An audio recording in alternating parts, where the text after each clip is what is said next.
The Game Time Network is proudly sponsored by Matt Gaddis at State Farm. If you need help with car or renter's insurance, Matt Gaddis has you covered. And we are also powered by our friends at Wired to the Nines. For any low voltage needs, reach out to them via email at wiredtothenines@yahoo.com. And don't forget about our friends over at Bigsy Sports Grill. If you're looking for a great time and some great food, head over to Bigsy Sports Grill on Brookville Road in Indianapolis. Thank you to all our sponsors for supporting the Game Time Network.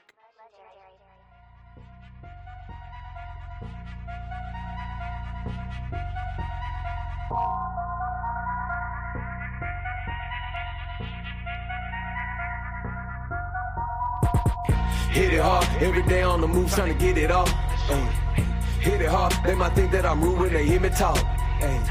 Hit it hard, hit them all with a juke, then I grit it off. Hit it hard, gotta stick and keep moving to get it off. Hit it hard, every player in the groove trying to get the ball. Hit it hard, I won't say, but this move got me real off. Hit it hard, I mean off the charts, know I'm the biggest boss. Hit it hard, gotta live it, stay true or you miss it all.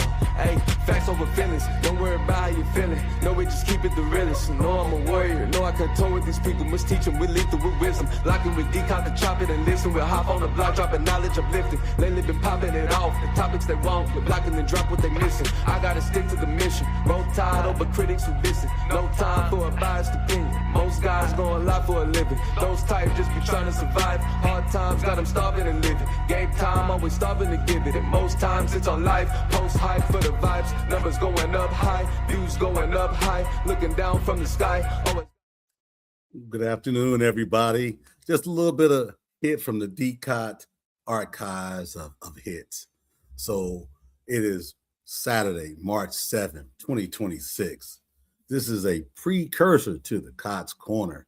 We're going to talk about a little bit of stuff, not very long. I'm going to hit on things that we're going to talk about on our Sunday show at noon. JB and I are going to go live in Crunk 7 p.m. Sunday night. And this whole week, we're going to go crazy on talking about a lot of great things. I'm not going to take a lot of time today. I want to talk a little bit about NIL, a little bit about NFL, a little bit about NCAA basketball. But I'm going to start with NIL. I want to start with talking about the White House being involved in college sports. I'm old enough to remember when we were told to keep sports out of politics. I'm going to hit on that tomorrow. Not crazy today, but a little bit of that. I remember the comments of shut up and dribble. All those things, right? So I'm going to hit on that. I'm going to hit on the NFL. There's a couple of trades this weekend. Maxx Crosby for the Baltimore Ravens for number one this year and the number one next year. Now the Ravens take on the contract that's about $30 million plus for the next 4 years. They've got their edge rusher locked up for 4 years. For the Raiders, they've got the 14th pick this season along with the first pick. And then they've got Baltimore's number one next season, which will probably, both picks will probably be top 20 again next year. So the Raiders have an opportunity to stockpile some talent. I'm guessing that the Raiders are going to be probably looking at that number 14 pick for the best tackle in the draft, or maybe parlaying that into something that can help them on that offensive line, which is probably one of the worst in the NFL last season. They also cut Mr. Geno Smith. We talked about that last week on our live show.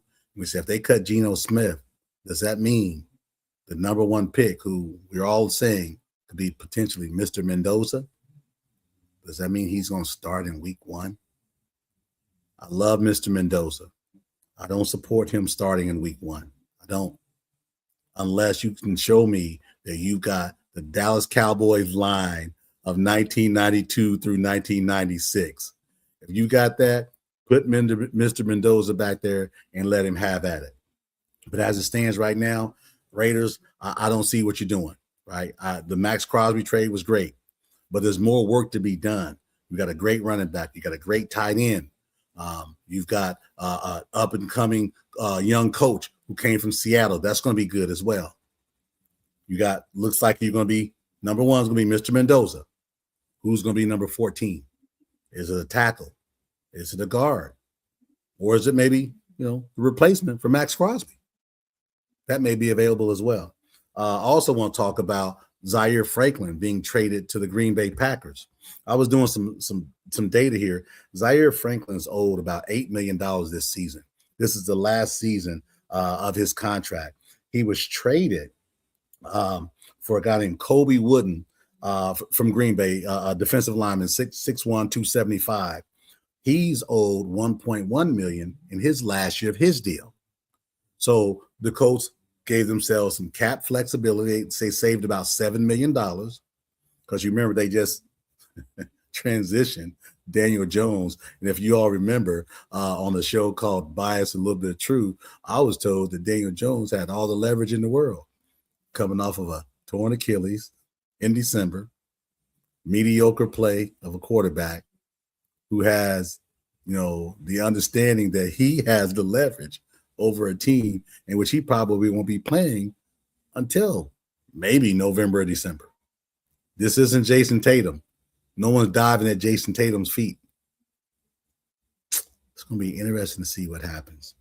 Then we've got the deal here with Maxx Crosby going to Baltimore. I said that already, but we've got Maxx Crosby going to Baltimore.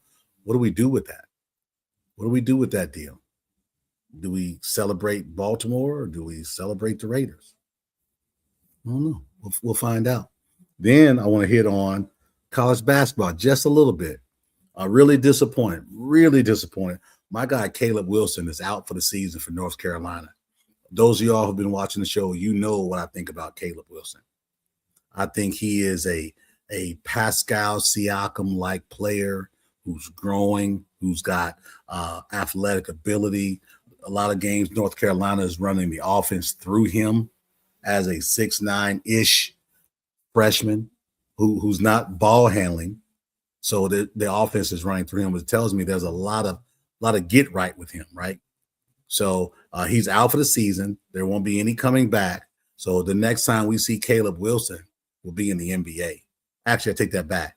He'll be on the stage with his name being called no later than number 5, I'm guessing. Shaking the commissioner's hand, being ready and saying, I'm ready to roll. And then we'll see him in shorts and a tank top ready to ball out come end of October. So they got Duke and North Carolina today. That's going to be a very impactful opportunity for the North Carolina young players to step up. I just don't think they've got enough to beat Duke with Boozer and a 100% healthy team versus a team that has their best player out for the rest of the season. Also, I can't let a show go without me talking about Darren Peterson. I still think he's the best talent in the college, in the college basketball and in the NBA draft. I absolutely believe that. I hope you have a great career, not a good career, a great career. I just wish we knew what was really going on. We don't know. We're not going to, speculate beyond the fact that we don't know, and we know that you're not hurt. Because if you were hurt, your coach would have said he's hurt. But I'm going to give you another name. Mikal Brown, Louisville point guard. I got my notes here. Mikal Brown, Louisville has played 22 games as of today's game when they just played, and whoever it was they just played, they won the game by 3 points. And Mikal Brown has missed 10 games this season for the Louisville Cardinals. Yes, I said that. 10 games for the Louisville Cardinals. He was out today because of back issues. I got an alert that said they were taking down some of the bets for the Louisville game because it was such a last-minute run. I don't know what happened there. I don't know the whole ins and outs. But we talk about my guy Darren Peterson missing games. No one's been talking about Mikal Brown missing games. And he's missed, again, my notes say he's missed 10 games. As of today, he's missed 10 games. They played 22 games. As I talked about on Bias with No Truth. No truth, a lot of truth. That the players have the power.